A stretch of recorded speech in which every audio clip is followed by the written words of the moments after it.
Olá, primeiramente queria agradecer a participação de vocês aí nesse curso sobre comunicações móveis, promovido pelo Inatel. Meu nome é professor Luciano Mendes, sou professor do curso de Engenharia em Telecomunicações Inatel, também ministro aulas no mestrado e no doutorado em Telecomunicações do Inatel.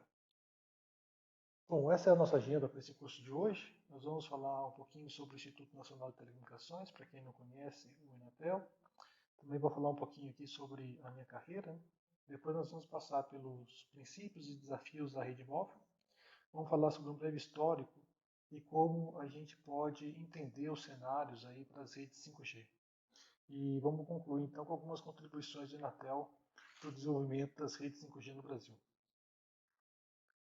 Bom, o Inatel é uma instituição de ensino e pesquisa focada em engenharia, com 55 anos de história, localizado no sul de Minas Gerais. Nós temos um campus na cidade de Santa Rita do Sapucaí. Também temos uma unidade no escritório em São Paulo, localizado no World Trade Center, na zona sul de São Paulo. Nós oferecemos aqui no Inatel um conjunto de cursos de engenharia voltado aí para tecnologias. Né? A ênfase nossa hoje seria no curso de Engenharia em Telecomunicações, que é o curso mais tradicional da instituição. Mas também temos aqui no Inatel curso de Engenharia de Computação, Produção, Engenharia Elétrica, Engenharia de Software, Engenharia de Controle e Automação e Engenharia Biomédica. Na parte do mestrado e do doutorado, o Inatel ele atua basicamente em telecomunicações, com diferentes áreas de pesquisa, sendo a ênfase aí para a parte de antenas, internet do futuro, internet das coisas, né, o IoT, rede 5G e comunicações ópticas. O Inatel também tem um braço responsável pelo desenvolvimento de produtos e soluções para o mercado chamado de Inatel Competence Center. Nosso grande objetivo, através dessa iniciativa, é unir a academia com o mercado, fazendo com que as inovações desenvolvidas na parte de pesquisa do Inatel cheguem até os consumidores através do mercado de telecomunicações, né? Seja na parte aí de operadoras, seja com relação a fabricantes, indústria ou serviços.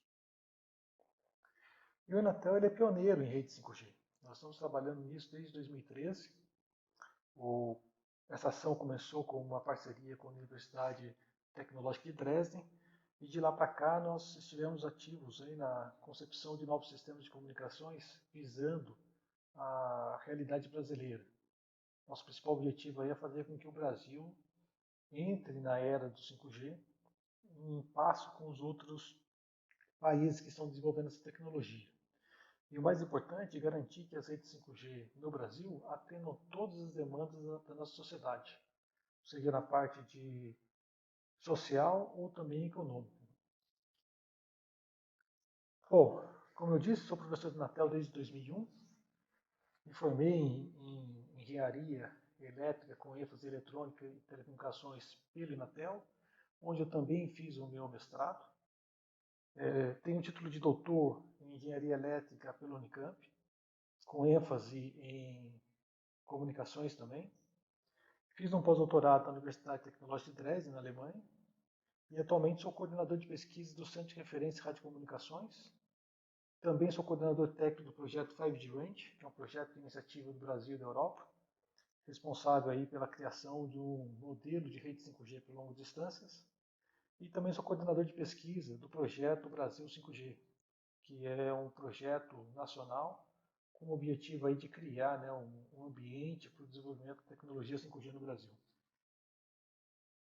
Bom, vamos falar então um pouquinho sobre comunicações móveis, né? Bom, o objetivo de um sistema de comunicação móvel ele é prover conectividade para uma pessoa, certo? Então a gente está querendo agora, né, prover comunicação pessoal para a pessoa, né? A gente quer que a pessoa possa se comunicar onde ela estiver, em qualquer lugar, em qualquer tempo. Então, para isso, nós precisamos de uma infraestrutura para estabelecer essa comunicação, né?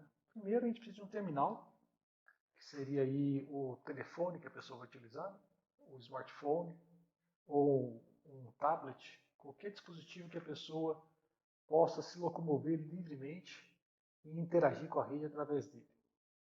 E aí na literatura nós conhecemos diferentes nomes para isso, né? Nós temos terminal móvel, terminal do usuário, ou do inglês, né? User Equipment, que também recebe a sigla de UE. E esse usuário, ele quer se locomover para qualquer lado, né? E manter conectividade durante todo o seu trajeto, de forma transparente e totalmente livre de qualquer empecilho de locomoção. Então isso significa que a gente precisa de uma conexão sem fio para que a gente tenha, né, essa ligação desse terminal móvel com a rede de telecomunicações que vai prover essa conectividade. Bom, essa conectividade também vai ser feita através de uma estação radiobase, que aqui no Brasil a gente também chama de ERB, né? Seria um acrônimo para essa estação radiobase. E ela também recebe o nome de Base Station, ou BS, e aí seria a sigla em inglês. Né? Então, o terminal móvel ele vai manter uma conectividade com essa estação radiobase durante todo o tempo. Então, ele vai manter uma comunicação sem fio, e essa ligação sem fio é que garante essa possibilidade de a gente poder se comunicar com esse terminal o tempo todo. Então, essa conectividade né, ela é mantida ativa durante em toda a área né, que é coberta por essa estação radiobase. Então, essa radiobase ela tem um alcance. Se o meu terminal estiver dentro do alcance dessa estação radiobase, então nós temos aí uma conectividade para esse terminal. Muito bem, então com isso a gente consegue introduzir o conceito de célula. Né? Por que a gente chama de telefonia móvel celular? Porque essa ERB, ela gera uma célula. A célula seria então a área atendida por uma estação radiobase. Então nós temos aqui a minha estação radiobase e ela tem essa área, né, cujo formato dela aí é bastante amorfo, né? Ou seja, essa área de cobertura depende de uma série de fatores, como por exemplo antenas, né, o tipo da antena que eu estou usando, a altura dessa antena, né, onde estou colocando essa antena, né, o ganho que eu estou dando para esse sistema, né, a potência de transmissão, etc. Né, morfologia, topologia do terreno, tudo isso afeta na cobertura desse sinal. Então, meus usuários, enquanto eles estiverem se movendo dentro dessa célula, eles vão continuar tendo conectividade. Então, eles continuam podendo conversar entre si, continuam podendo acessar a internet, mandar mensagem, receber mensagem, porque essa ERB está oferecendo essa conexão sem fio para esses terminais. Bom, mas se eu precisar aumentar o tamanho dessa célula, né, a área coberta por essa célula, bom, aí a gente tem um problema, porque o alcance desse sistema depende da potência dos terminais móveis. Os terminais móveis eles são restritos em potência, por uma questão da bateria, duração da bateria em si, e também por uma questão de aquecimento. Né? Esses terminais eles também aquecem se eles tiverem potência muito alta. Isso pode acabar incomodando os usuários. Então, por isso a gente tem um conjunto de células. Né? Então, essas células elas são formadas aí por um conjunto de antenas, certo? Cada antena dessa aí vai ter então uma cobertura. Então a gente percebe aí que o formato dessa célula depende, como eu falei anteriormente, de uma série de fatores. Então isso aí vai gerar uma topologia da sua rede, né? Um tanto irregular. E aí qual que é o objetivo do sistema de projeto de rede, né? Móvel? É garantir que a gente tenha aí a maior área de cobertura possível e a gente quer minimizar essas áreas sem atendimento. Então, lá onde eu estou apontando aqui com essa flechinha, né, seria um espaço onde nenhuma estação radiobase consegue atender. Então, aqui seria uma região sem cobertura. A gente quer minimizar isso aqui. Tá? Então, a gente faz o projeto de cobertura de tal forma que a gente tenha a maior área coberta possível e a menor quantidade de áreas sem atendimento possível. Tá? Bom, como a gente tem essas células de formato irregular, obviamente que existe uma sobreposição entre elas. Né? Aí vem uma pergunta, né? Como é que a gente faz para evitar interferência nessa sobreposição? Como que o sinal dessa estação radiobase não vai interferir com o sinal aqui dessa estação radiobase? O segredo aqui nesse caso é fazer uso de frequências diferentes. Tá certo? Então a gente vai fazer uso aqui de frequências diferentes para cada estação radiobase. Então, as estações radiobases que compõem uma rede celular, elas trabalham com frequências diferentes. Então aqui eu tenho uma frequência 1, né? Aqui tem uma frequência 2, uma frequência 3, uma frequência 4, uma frequência 5. Então, se existem frequências distintas entre essas antenas, né, não existe interferência entre elas. Certo? Bom, mas se eu precisar cobrir uma área maior do que essa, né? Aqui eu estou trabalhando com 5 antenas para cobrir uma dada região.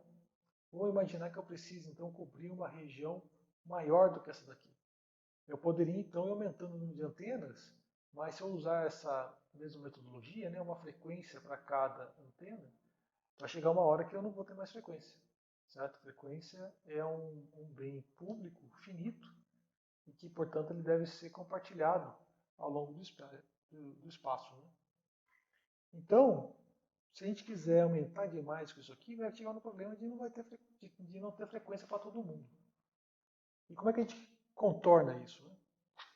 A gente usa o conceito aí de cluster. Né? O que seria um cluster? É um conjunto de antenas, certo? Que trabalham com frequências distintas entre si, e esse conjunto se repete no espaço. Então vamos imaginar o seguinte, né, que eu tenho aqui esse conjuntinho aqui, ó, são 7 antenas, né, isso aqui seria então um cluster formado por 7 antenas. Cada antena dessa aqui trabalha em uma frequência diferente. Então cada cor aqui representa uma frequência, então essas antenas trabalham em frequências distintas. Né? Então o que a gente pode fazer é repetir esse padrão ao longo do espaço, de tal forma que eu repita, né, o uso dessas frequências em localidades distintas. Então, diferentes localidades há um reuso dessa frequência. Então, eu estou usando essas frequências aqui, né, esse conjunto aqui de frequências está sendo usado aqui, depois eu reutilizo eles aqui de novo, depois eu reutilizo ele aqui de novo e vou reutilizando as mesmas frequências em espaços distintos. O objetivo aqui então é aumentar a distância entre essas antenas, de tal forma que esse sinal daqui não interfira nesse outro, porque a atenuação ao longo desse percurso acaba sendo muito grande. Então qualquer sinal transmitido por essa antena aqui vai chegar muito atenuado desse lado aqui, então você acaba evitando essas interferências através da atenuação introduzida pelo canal. Então a gente pode fazer o reuso dessas frequências em localidades diferentes. Tá? Bom, aqui nesse caso eu estou fazendo esse desenho clássico de uma célula, né, que seria um hexágono, né, onde ele se encaixa perfeitamente, mas nós já vimos anteriormente que isso aqui não é bem verdade. Né? Então o formato dessa célula, na verdade, é bastante irregular e, portanto, em situações indesejadas, pode acontecer de um sinal dessa antena aqui acabar influenciando no sinal dessa outra antena. A isso nós damos o nome, né, de interferência de cocanal. Tá? Então, a interferência cocanal é quando uma antena operando uma frequência atrapalha outra antena trabalhando na mesma frequência, só que em outro cluster. E isso acontece em função do dimensionamento da rede. Então, a área de dimensionamento da rede é muito importante para garantir que a gente tenha uma boa cobertura, mas a gente não cause também interferência nas células, né, que estejam localizadas em outros clusters e que trabalhem com a mesma frequência. Bom, quando a gente tem aí então um sistema de comunicação móvel, pode acontecer de um usuário querer sair de uma célula e passar para outra. Então imagine que eu tenho um telefone aqui, ele está então em movimento, sendo servido por essa estação radiobase, e aí então ele cruza o limiar de operação dessa estação radiobase e passa a ser atendido por essa. E aí depois ele pode voltar de novo e volta a ser atendido por essa estação radiobase. E esse ciclo vai existir, né, ao longo de todo o tempo que o usuário ficar se movimentando. Então essa mudança de operação de uma estação radiobase para outra é o que a gente chama de handover ou de handoff. Então esse seria então o processo pelo qual um telefone, né, um terminal móvel, deixa de trabalhar com uma estação radiobase e passa a trabalhar com uma estação radiobase vizinha, em função do seu deslocamento. Tá? Então tudo isso aqui tem que acontecer de forma transparente para o usuário. Então o procedimento para a ocorrência do handoff, né, Ele consiste na constante análise da qualidade do sinal. Então, essa estação radiobase fica analisando a qualidade desse terminal móvel. Quando ele percebe que a qualidade começa a cair, essa estação radiobase ela avisa uma central, que controla todas essas estações radiobases aqui, de que ele está perdendo o sinal desse usuário. Então, ela avisa, né, sobre a queda de qualidade na cobertura desse usuário. Então, essa central ela passa a procurar uma nova ERV que consiga atender esse usuário com melhor qualidade. E aí, uma vez que isso acontece, essa central ordena então que o telefone saia de uma célula e passe para a próxima. E todo esse procedimento aqui, ele tem que ser feito sem que o usuário perceba, idealmente falando, né, qualquer tipo de queda de qualidade. Então isso aqui teria que ser transparente para o usuário. Tá? Nem sempre isso é possível, porque a gente percebe que pode existir, né, uma falha de cobertura, né? Então o usuário ele pode passar por uma zona onde nenhuma estação radiobásica consegue atender ele bem, e aí a gente consegue perceber na prática, né, queda de ligação, né, perda de conectividade e outros problemas desse tipo. Mas idealmente falando, num handover, né, um telefone sai de uma célula e vai para outra, sem ter nenhum tipo de percepção para o usuário final. Bom, existem dois tipos de handoff. Né? Nós temos o handoff abrupto, que é quando o usuário ele sai de uma célula e migra para outra. Nessa migração, ele desliga o sinal de uma estação radiobase e se conecta com a outra. Né? Então, num dado momento, só uma estação radiobase está conversando com ele. Quando ele muda para cá, essa estação radiobase começa a falar com ele e deixa de conversar com essa. Quando ele muda para cá, essa daqui começa a falar com ele e ele deixa de falar com essa. Então, esse é um sistema mais simples, porém, ele é o que resulta, né, em maior queda de ligação, maior interferência na qualidade de serviço do usuário. Então, não é um sistema ótimo nesse aspecto. O outro tipo de handoff é o handoff suave, onde a estação radiobase primária começa a perceber a queda de qualidade e durante essa conexão o móvel já estabelece comunicação com a outra estação radiobase. Então, num dado instante de tempo, nós temos duas ou mais estações radiobases conectadas com o telefone. E ele só muda para a nova estação radiobase quando a qualidade dessa nova estação for realmente boa. Então isso minimiza, né, a probabilidade de perda de sinal, queda de conexão ou queda na qualidade de serviço ofertada para o usuário. Bom, quem é que faz esse controle todo? Né? Quem é que garante que essas conexões vão acontecer da forma correta? Isso é garantido, né, por um outro elemento da rede chamado de central de controle e comutação.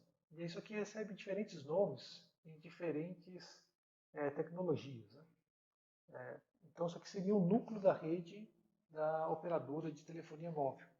Então ela é responsável por uma série de serviços. Né? É ela que autentifica o usuário, ou seja, é ela que permite que um dado SIM card se conecte à sua rede. É ela que faz a bilhetagem, ou seja, a cobrança, né? Verifica quanto tempo a pessoa fez uma ligação, quantos minutos ela tem, quantos SMS que ela já mandou. É ela que faz a comutação também entre os usuários.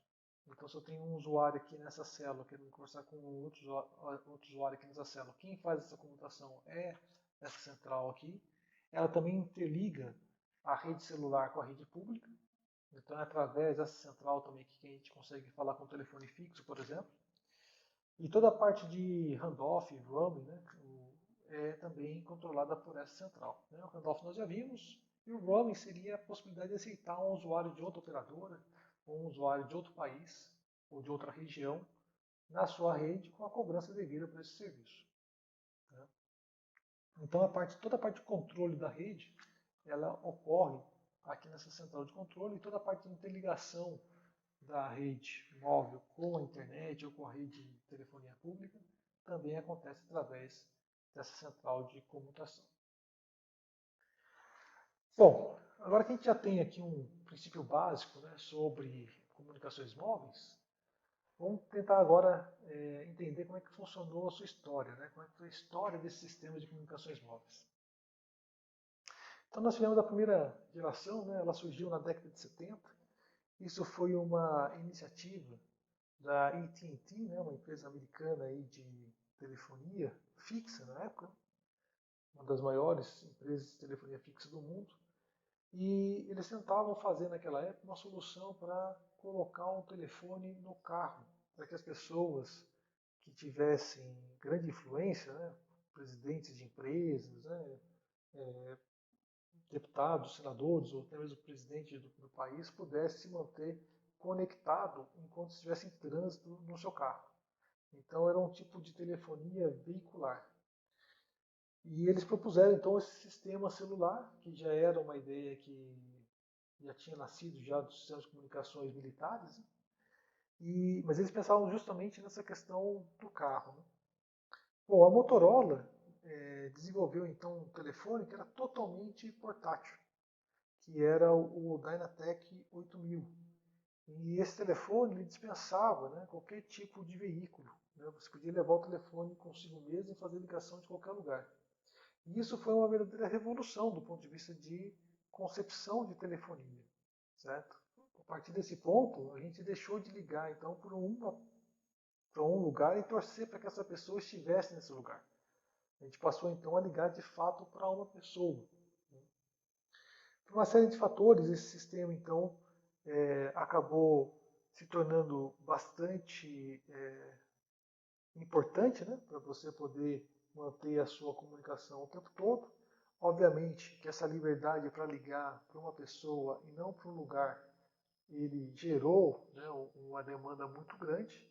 Só que esse sistema de primeira geração é um sistema analógico, ou seja, com capacidade de atender um número muito pequeno de pessoas.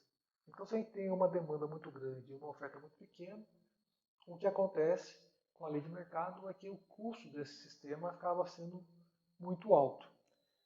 Então, o sistema AMPS ele tinha um custo, né, de operação aqui no Brasil que era elevadíssimo, né? O sistema AMPS foi o sistema de primeira geração que a gente usou aqui no Brasil. Mas ele não foi o único. Existiram aí vários outros padrões ao redor do mundo. Praticamente aí cada continente tinha o seu padrão, né? Em alguns casos aí, diferentes países tinham padrões distintos. E esses padrões não falavam entre si. Eram todos sistemas analógicos e eles não eram compatíveis. Então, o AMPS era que a gente usava aqui no Brasil, mas se você fosse, por exemplo, para a Europa, eles usavam lá um outro sistema e você não conseguia usar seu telefone naquela região. Então, tinha esse problema também de integração, né? Então, era um custo muito elevado, porque era muitas pessoas querendo usar o serviço e a capacidade do sistema era muito baixa. Então, isso era um problema na primeira geração. O segundo problema era interoperação, que não eram compatíveis entre si. Então, se eu tivesse uma operadora trabalhando com AMPS, outra trabalhando com C450, por exemplo, esses dois sistemas não falavam entre si. Então, isso dificultava, né, a locomoção das pessoas. Bom, então com isso nasceu a segunda geração. O maior motivador para a segunda geração foi a questão da capacidade e dos preços elevados que você tinha na primeira geração. Então a segunda geração ela nasceu para permitir a ingressão de um maior número de usuários na rede, o atendimento a um maior número de pessoas. Então fazer um uso mais eficiente do espectro de frequências para que a gente conseguisse atender mais pessoas ao mesmo tempo numa mesma célula. Então, para conseguir fazer isso, né, a segunda geração, ela digitalizou a voz. Então, ela deixou de ser analógica e passou a ser uma rede móvel digital. Então, a segunda geração foi a primeira geração digital de sistemas de comunicações móveis. Então, essa foi a tecnologia que, de fato, popularizou, né, a rede móvel ao redor do mundo. Com a segunda geração, o custo do terminal acabou ficando mais acessível. Então as pessoas comuns passaram a conseguir também uma linha, conseguiram passar a comprar os aparelhos, né? O custo do aparelho caiu demais, o custo da linha também caiu bastante. E isso tornou então possível a gente comprar esses telefones e usar eles mais no dia a dia, né? De uma forma mais ampla, né? E a segunda geração também introduziu, né, o serviço de SMS, que seria um serviço de mensagens, a troca de mensagens através do telefone celular. Naquela época, né, os telefones eram bastante limitados com relação à interface, então basicamente nós tínhamos aqui um display com os números, né, que você queria ligar e um teclado. Né? Então, o que a gente podia fazer aqui? Né? Simplesmente apertar os números desse teclado, né? Apertar send e você fazer a ligação para aquele número. Mas a gente podia também usar esse teclado para escrever mensagens de texto curtas. Né? Então a gente poderia, por exemplo, escrever uma mensagem apertando um dado número uma quantidade de vezes para gerar uma letra. Então, por exemplo, aqui, né? Se eu quisesse colocar a letra C, eu podia apertar o número 2 3 vezes. Então, com isso aí, eu conseguia digitar a letra C. E fazendo dessa forma, né, pressionando as teclas aqui várias vezes, a gente conseguia formar palavras. Então, a gente conseguia mandar mensagens curtas para outro telefone. E isso acabou ficando muito popular porque o custo da mensagem era muito mais baixo do que o preço da ligação. E o menor tempo cobrado uma ligação era de 1 minuto. Então, quando você pegava o telefone para avisar uma pessoa que você estava esperando lá embaixo, né, você já gastava 1 minuto de ligação e isso tinha um preço relativamente caro na época. Ao passo que você mandar uma mensagem de texto com essa mesma mensagem, né, com essa mesma informação, dizendo o seguinte: eu estou aqui embaixo esperando. Então, isso acabava ficando bem mais barato, né, do que você ligar para a pessoa. Então, esse SMS acabou sendo o precursor do WhatsApp. Né? Era o sistema que trouxe, né, para o mundo a comunicação através de mensagens de texto. E esse foi um serviço, né, que apareceu na segunda geração. Bom, a segunda geração também teve vários padrões diferentes, né? Elas não eram compatíveis entre si. Isso, inclusive, aqui no Brasil criou algum problema, né? Porque, por exemplo, em São Paulo, nós tínhamos a Telesp celular trabalhando com CDMA, e aqui em Minas Gerais nós tínhamos a Telemig celular trabalhando com TDMA. E esses sistemas não falavam entre si. Então, quando alguém saía de São Paulo e vinha para Minas Gerais ou vice-versa, o telefone não funcionava, né, no outro estado. E para funcionar você teria que mudar então para o sistema AMPS, que era o sistema analógico. E esse era um problema, porque o telefone de segunda geração ele era muito menor, porque ele era digital, a bateria era menor, ele era muito mais eficiente em fazer a comunicação digital. Quando ele mudava para o AMPS, que era um sistema antigo e bastante ineficiente na questão energética, a bateria pequena desse telefone aqui já desaparecia rapidinho. Então esse problema de compatibilidade ainda existia na segunda geração e até mesmo, né, num país grande como o Brasil a gente percebia esse problema de incompatibilidade entre diferentes estados. Bom, mas quando ele estivesse funcionando no modo de segunda geração, né, trabalhando no modo digital, a eficiência da bateria era muito melhor. Né? Então você conseguia fazer com que o telefone funcionasse durante muito mais tempo. E pudesse ser muito menor, aquecia muito menos, ou seja, ele era muito mais eficiente do ponto de vista energético. Né? E isso então gerou os aparelhos menores, né, onde o StarTAC aqui era um dos grandes exemplos, né? Um telefone que se assemelhava lá ao comunicador do Star Trek, né? Então tinha uma ideia ali de comunicação futurista, né? E que de fato chegava muito perto daquilo que a gente via nas antigas séries de Jornada nas Estrelas. Né? Era a possibilidade de você conversar com a pessoa a qualquer tempo, né? Com um aparelhinho que estivesse ali no seu bolso. Bom, a segunda geração ainda é usada até hoje para comunicação de voz, a gente vai ver mais um pouquinho para frente ali como que aconteceu essa evolução, né? E ele também é muito usado hoje para comunicação de dados de baixa taxa, como por exemplo no monitoramento de alarmes, na transmissão de dados de máquinas de cartão de crédito e outras aplicações que demandam aí a transferência de dados de baixa taxa. Bom, a terceira geração ela já nasceu para trazer a internet para os nossos bolsos. Né? Então ela nasceu aí para prover acesso à internet. E nesse caso, nós já estamos falando de aparelhos que tinham uma tela muito melhor, uma tela colorida, com capacidade aí de reproduzir diferentes mídias, né? Vídeos e música. Então o nosso interesse pelo conteúdo a ser transmitido para o telefone de terceira geração já passou a ser muito mais do que apenas voz. Tá? O alvo dessa terceira geração era prover aí até 1 megabit por segundo para o usuário. Na prática, a gente acabou aí atingindo algo em torno de 300 kilobits por segundo, certo? Mas com isso a gente já conseguia navegar na internet. Então a gente tinha a internet à nossa mão a todo instante. Esse padrão foi comercializado a partir de 2001 e teve um esforço para ele ser o único padrão, para acabar com esse problema de ter compatibilidade entre os padrões. Houve um esforço mundial aí para a criação de um padrão único. E esse esforço, né, acabou sendo liderado por essa associação chamada de 3GPP. Então essa associação, a partir de 2001, passou a atuar como um órgão de padronização de comunicações móveis em todo o mundo. Bom, não teve todo o sucesso previsto, né, ou desejado, porque acabou surgindo aí diferentes padrões de terceira geração, mas já foi um esforço grande nessa direção, e estava apontando para o lugar certo. Né? Então nós temos aí padrões que foram gerados nos Estados Unidos ainda, né, e um padrão europeu, que foram os dois padrões aí que foram concorrentes durante um certo tempo. E depois houve uma migração aí para um padrão único, né, já na tendência aí de virar a quarta geração. Tá?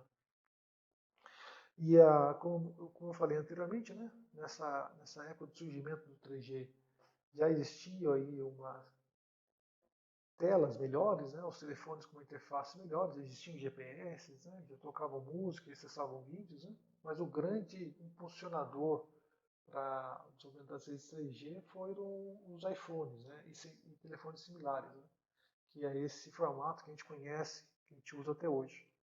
Então isso aí foi de fato uma revolução aí que impulsionou a demanda por tráfego de dados nos telefones. Mas a voz ainda era transmitida através das redes 2G. Houve uma tentativa de fazer uma integração de voz sobre IP na terceira geração, mas isso acabou não acontecendo. Então as redes 3G continuaram usando aí a comutação de voz empregada da rede 2G. Então nós tínhamos a rede 3G para a questão de dados, no que se referia à voz, a gente continuava usando aí os padrões de segunda geração, principalmente o padrão GSM. Bom, então os telefones já tinham essa série de novas funcionalidades, né? E isso acabou gerando, né, um novo perfil de usuário. E quando os telefones começaram a ter câmera também e permitir a transmissão de dados com taxas mais altas, as pessoas passaram então a compartilhar as suas experiências diárias. Então tiravam foto e mandavam foto para alguém, né? E aí isso acabou motivando aí, né, a criação das chamadas redes sociais. Então a possibilidade das pessoas poderem também criar conteúdo, ao invés de só consumir conteúdo, foi um dos grandes motivadores para a criação de redes sociais como Facebook, né, YouTube, Instagram e outros. Né? Bom, a quarta geração ela nasceu então para dar um boom nisso tudo, né? Fazer tudo ficar mais rápido, aumentar as taxas cada vez mais. Então agora a gente já está falando aí em invasão para assistir filmes HD no telefone. Na quarta geração já começou a acontecer um fenômeno interessante, que é as pessoas deixarem de assistir TV no aparelho de televisão e passarem a consumir as suas séries e filmes nos telefones. Então isso aí também impulsionou ainda mais esse aumento de tráfego. Né? Então chegamos aí a taxa de até 100 megabits por segundo como alvo na quarta geração, sendo que na prática a gente consegue algo em torno de 30 até 70 megabits por segundo, dependendo da qualidade da cobertura. Tá? Bom, a quarta geração ela consolidou um único padrão mundial, então finalmente a 3GPP conseguiu estabelecer um único padrão mundial, que é o LTE, Long Term Evolution. Esse padrão foi usado no mundo todo e acabou o problema daquelas incompatibilidades, embora, né, houvesse ainda a questão das frequências, né, das bandas de frequências, e cada país adotava o seu. Existia uma certa harmonização mundial, mas ainda assim também existiam as peculiaridades de alguns países. Tá? O LTE, então, ele tem várias versões, tá? Ele foi uma evolução constante, como o próprio nome diz. Né? Começamos ali com a oitava versão, e depois ele evoluiu aí até a 14ª versão, mas ele ainda usava o suporte de voz à segunda geração. Até que na versão 14, né, que foi a última versão do LTE, ele trouxe a voz sobre o LTE. Né? Seria uma voz em pacotes, né, IP, comutados sobre a rede LTE. Então, esse padrão, né, quando ele chegou nessa release 14, ele passou a integrar as mais recentes técnicas de comunicação digital, sempre representava então, né, uma evolução tecnológica muito grande, e era sempre o sistema mais moderno de comunicação móvel que existia. Então esse quadro aqui mostra como foi essa evolução. Né? Então a gente percebe aqui a primeira geração com uma série de padrões diferentes, todos eles incompatíveis entre si. A segunda geração também, né, apresentando muito padrões distintos. Houve aqui uma chamada geração 2,5, né, que foi quando o GPRS e o Edge passaram a ter um protagonismo maior entre os padrões de segunda geração, mas ainda tinha o padrão americano, né, baseado no CDMA, que atendia, né, para uma boa qualidade, principalmente pelo caso aí do handover. Né? O CDMA permitia aí um handover suave, o que dava uma maior qualidade para os seus usuários. A terceira geração nós já tivemos duas tecnologias concorrentes, uma que nasceu a partir do GSM e outra que continuou sendo a evolução do CDMA. E finalmente, na geração 3,5, houve uma congruência, né, para uma única tecnologia que acabou gerando então a quarta geração baseada em LTE. Então aqui a gente já não tem mais tecnologias concorrentes, LTE é a única tecnologia de comunicação móvel atualmente. E estão evoluindo agora então para a quinta geração, que está continuando nessa linha. Né? Então a quinta geração será uma evolução aí da quarta geração, com uma revolução da quarta geração, resultando num sistema de comunicação móvel global. E agora a gente vai falar então da quinta geração, né? Que é o grande assunto do momento no que se diz respeito a telecomunicações. Então vamos só recapitular o que a gente acabou de ver, né? Uma pequena revisão. Então a primeira geração ela trouxe liberdade para a gente poder ligar para alguém. A segunda geração digitalizou a voz, aumentou a capacidade e trouxe o SMS. A terceira geração ela trouxe a internet para os nossos bolsos, né? Com aparelhos capazes de executar funções multimídia. A quarta geração aumentou a taxa de forma absurda e permitiu que a gente usasse, né, o telefone para consumir e produzir mídias também. E agora vem a questão na seguinte, né, se a gente observar essa evolução, a gente sempre percebe maior capacidade e maior vazão como sendo o foco dessa variação entre as versões da rede móvel. Então, da segunda geração até a quarta geração, o foco era sempre essa questão de maior vazão, maior taxa de dados para o usuário. E o que será que a quinta geração vai demandar? Será que a gente vai continuar precisando só de dados? Será que isso motivaria as operadoras a abandonarem, né, as suas redes LTE e investirem nas redes 5G? Será que elas vão ter o retorno se apenas proverem para os usuários uma maior vazão de dados? Então a resposta para essas perguntas é que não. Né? As pessoas aí não estão dispostas a pagar mais pelo serviço de comunicação de dados que eles têm nos seus telefones. Então a rede 5G ela tem que ser mais do que só aumento de vazão para que as pessoas fiquem motivadas a migrar para essa nova rede. Né?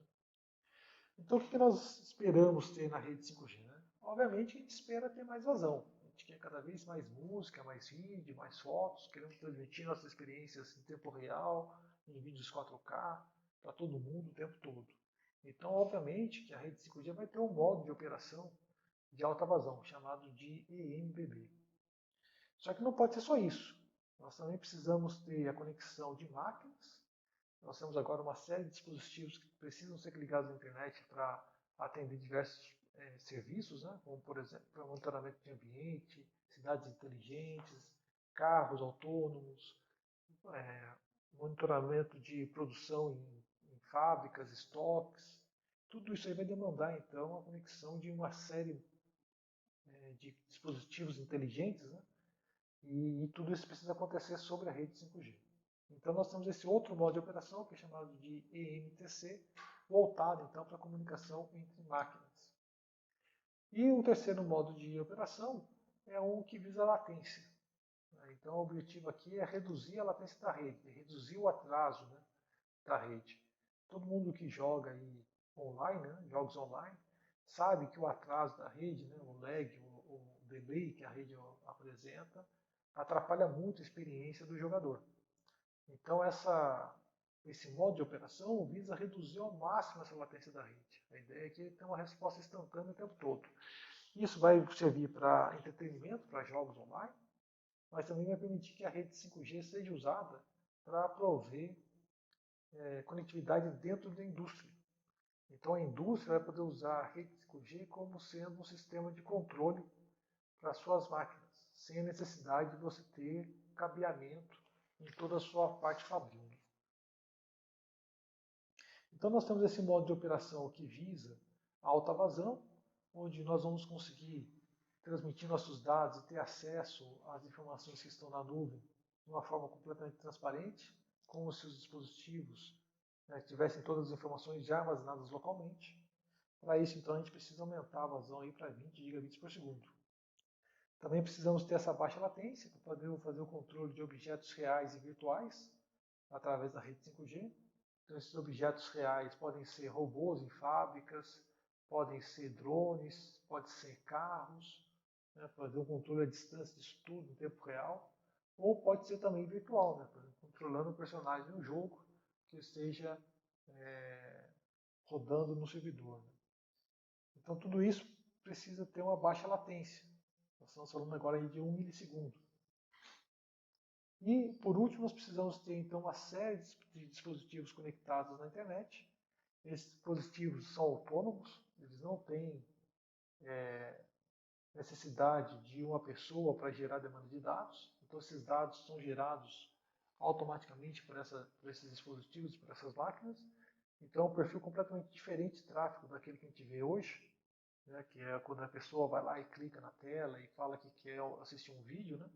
Então esse perfil de tráfego que a gente está vendo hoje aqui na cena das máquinas é algo completamente diferente. E nesse caso, o grande desafio é oferecer conexão para esse monte de dispositivos. Né? Nós estamos falando aí de 100 mil dispositivos por setor, o que é um desafio em tanto para qualquer tipo de rede. Então o que a gente pode concluir disso tudo é que o 5G tem que ser flexível. Certo? Ele tem que ser flexível para conseguir atender essas diferentes demandas com diferentes formas de operação. E quais são as aplicações que nós temos para isso? Né? São várias. Né? Isso aqui é só uma pincelada daquilo que vai ser possível. Né? Então nós podemos oferecer vídeo 3D e 4K, a gente vai conseguir trabalhar aí com realidade virtual, com realidade aumentada, vamos conseguir fazer transferência massiva de dados, tudo isso aí usando então essa rede eMBB, que é a rede para alta vazão. Com a MMTC, a gente vai conseguir conectar os carros, vamos conseguir fazer controle de logística, né? Ou seja, controle de estoque de empresas vai poder ser feito de forma autônoma, a gente vai conseguir fazer a implantação das cidades inteligentes em qualquer lugar, e vamos também prover aí uma série de dados para a Big Data, que seria aí o processamento de grande quantidade de informação provenientes desses sensores, dessas máquinas conectadas. E a comunicação de URLL, que seria a comunicação de baixa latência, vai permitir então o avanço na indústria 4.0, inovações como cirurgia remota, né, controle de dispositivos reais e virtuais a distâncias. Então tudo isso aí vai ser possível através da rede 5G. Mas quando a gente olha para esse cenário com todos, né, esses três cenários apresentados, a gente vê claramente que a questão das áreas remotas e rurais não está sendo coberta de forma adequada. Todos esses modos de operação são modos para cidades, né, lugares com alta densidade populacional.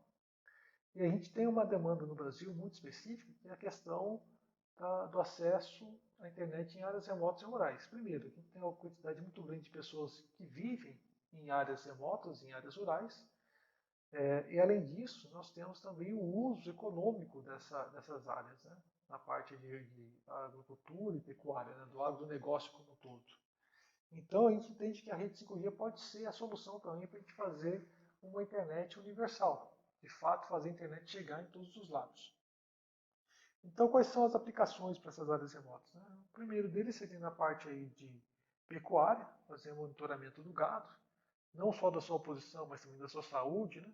Saber se tem um foco de febre em algum animal, saber se eles estão se comportando bem, onde eles estão localizados na fazenda, se foram roubados ou não. Então, colocar um sistema de alarme. Né? Então, isso é importante na questão do ambiente, não só do ponto de vista de controle do meio ambiente, né? Saber se está tendo alguma queimada, por exemplo, na Amazônia, para saber se tem algum tipo de dano sendo causado por um garimpo ilegal em algum local, né, em algum rio, alguma bacia, mas também para fazer um monitoramento do meio ambiente do ponto de vista de proteção. Por exemplo, fazer monitoramento de barragens, para saber se está tendo algum tipo de abalo, para ver se elas estão cedendo de alguma forma, evitar aqueles desastres que aconteceram aqui em Minas Gerais. Em países como, por exemplo, Chile, né, esse sistema pode ser usado para fazer monitoramento de terremotos, atividades vulcânicas e etc. Outra aplicação importante seria a questão aí da automação dos campos, né, fazer uso da tecnologia para que o campo possa aumentar a sua produtividade. Então seria o uso aí de internet para fazer melhor uso da terra cultivada. Nós também temos aplicações do tipo para a educação, né, levar a educação à distância, né, então escolas rurais que não têm acesso a grandes bibliotecas e também não têm acesso a grandes metodologias de ensino, poderiam usar então a internet para esse fim, para ensinar os alunos e as crianças a usarem a internet, e também para fazer o treinamento de professores, para que eles possam ficarem mais capazes, né, de ensinar novas metodologias, né, novas formas de ensino e melhorar o aprendizado como um todo em áreas remotas também. E nós temos aí também um quarto caso, que seria a questão de cobertura rodoviária. Né, que seria a parte aí tanto de entretenimento, como também na parte de monitoramento do veículo. Isso é extremamente importante com o advento aí dos carros autônomos. Então, qual é a visão da Anatel para isso? Né? Temos aí um conjunto de redes diferentes, né? Então, são 4 redes trabalhando com requisitos diferentes, uma para alta vazão, outra para baixa latência, outra fazendo a conexão de máquinas e mais uma aqui para área remota. Então, a gente está introduzindo esse pedaço aqui da rede, nessa pizza. Né? Esses 3 pedaços já estão sendo previstos pelas redes 5G e esse quarto pedaço é uma solução que o Inatel vem desenvolvendo para fazer também parte das redes 5G. Então, nossa ideia é termos aí uma macrocell fazendo uma cobertura na cidade, várias células pequenininhas servindo aí para fazer conexão de alta vazão e uma supercélula, uma célula bem grande, que permite então a conectividade aí de animais, maquinário agrícola, né, e pessoas que estejam morando, né, em áreas mais afastadas dos grandes centros. Bom, isso não é uma coisa fácil de ser feita, porque existem vários desafios. Né? Quais são eles? Primeiro, a questão do investimento. Né? O custo, né, de você colocar uma rede móvel em operação é muito alto. As operadoras cada vez têm mais dificuldade de conseguir ter retorno financeiro com a sua operação. Então, elas requerem também, a rede 5G vai requerer um número muito grande de estações radiobase. Tem a questão das obrigações de cobertura, né? Aquilo que as operadoras têm que atender em termos de área. Então, tudo isso acaba sendo um desafio financeiro para as operadoras. Né? Tem a questão das frequências. Né? As redes 5G trabalham com várias frequências diferentes, então tem que ter leilão para todas as frequências e as operadoras têm que gerenciar essas diferentes frequências na sua rede. E nós temos aí algumas tecnologias concorrentes que estão surgindo, né? Como, por exemplo, o Wi-Fi, que já permite modo de operação de alta vazão, né? Inclusive explorando frequências livres de licença. Nós temos aí tecnologias como o Sigfox e LoRa para comunicação entre máquinas. Né?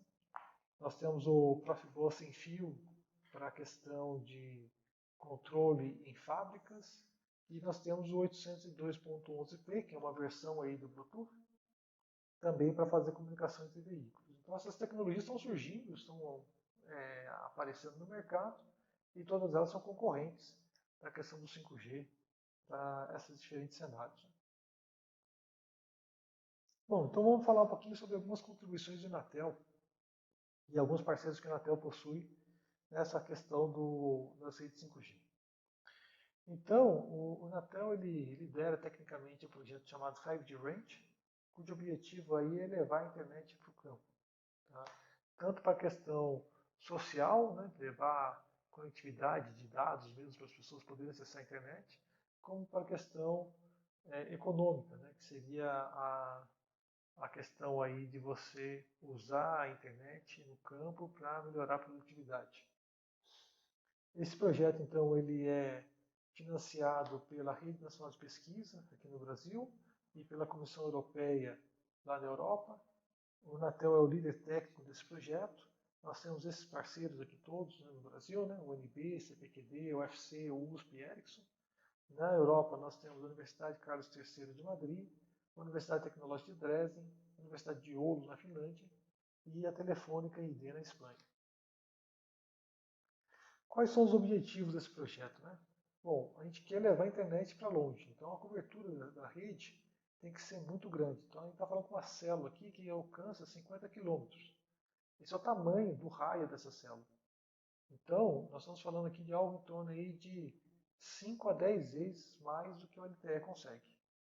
E chegar lá na borda com bastante dado. Né? Então, com taxas aí de até 100 megabits por segundo. Tá? Prover conectividade a 120 km por hora para conseguir levar a internet para os carros, né? Pela questão da cobertura rodoviária, e cobrir dois tipos de serviços, né? Internet banda larga e também IoT. Né? Aqui são algumas tecnologias que a gente pretende usar para conseguir fazer isso. A questão aí do MIMO é extremamente importante, né? MIMO seria a transmissão e recepção usando várias antenas. Então isso melhora a robustez e melhora também o alcance da nossa rede. A gente também usa a codificação de canal mais moderna.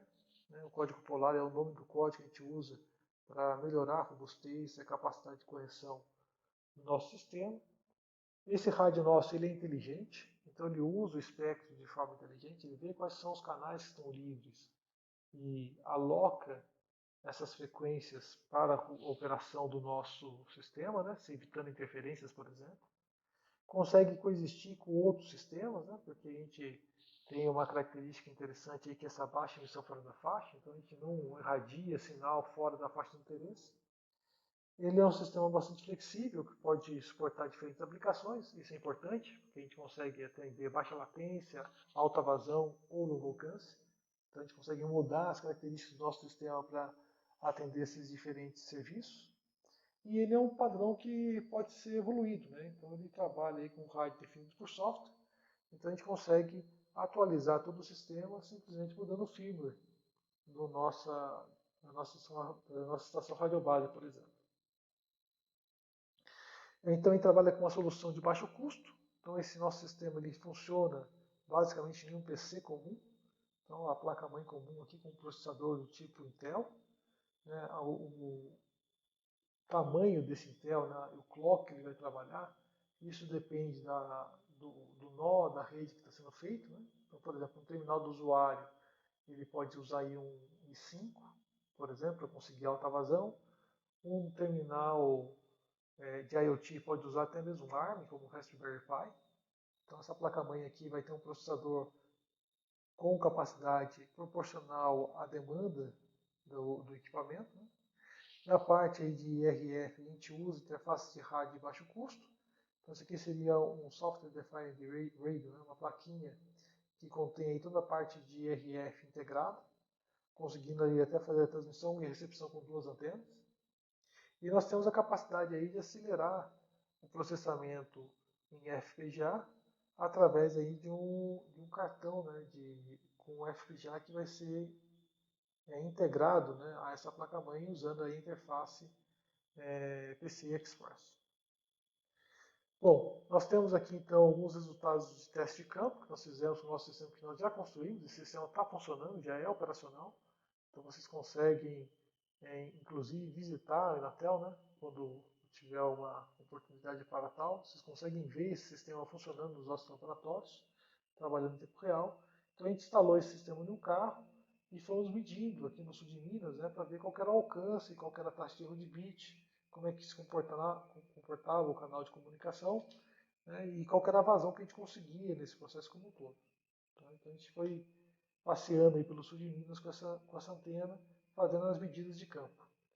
E nós conseguimos chegar a 50,6 km de distância, então aqui seria a Serra do Paredão, né, onde ficam ali as 3 torres, e nós levamos o carro até Campos do Jordão.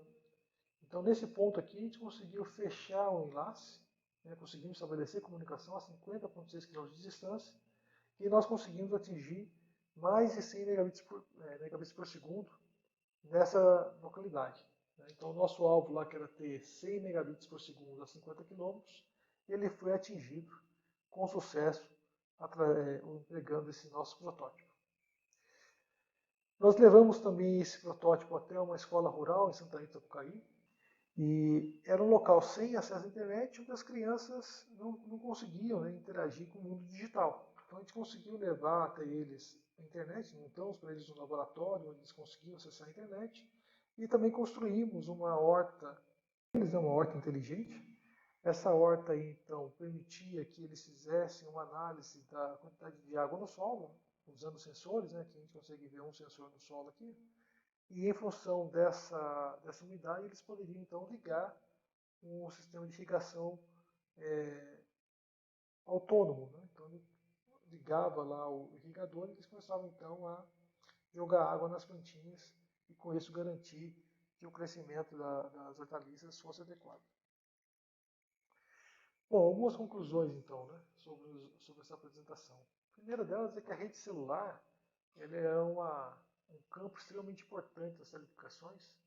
Hoje em dia vem recebendo muita atenção em função da forma, né, que esse sistema de comunicação revolucionou a sociedade mundial.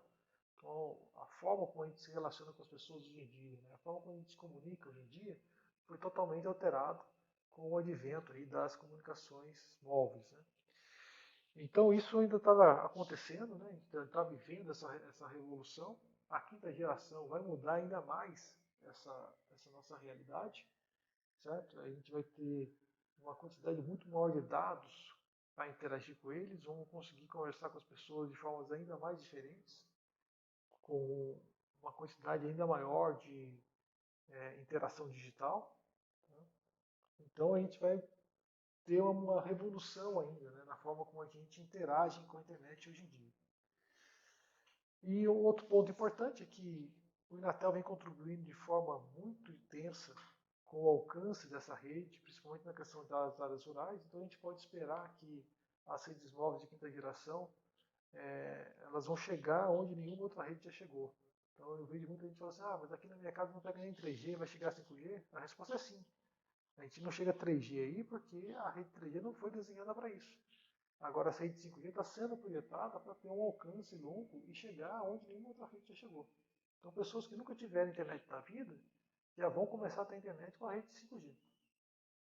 E o Inacel, né, é a instituição que vem liderando esses avanços. Né? É a instituição de ensino e pesquisa no Brasil que está à frente dessa evolução tecnológica tão importante. E, inclusive, está sendo responsável por incluir esse novo modo de operação na rede 5G, esse modo de longa distância, levando essas ideias, né, para outros países também.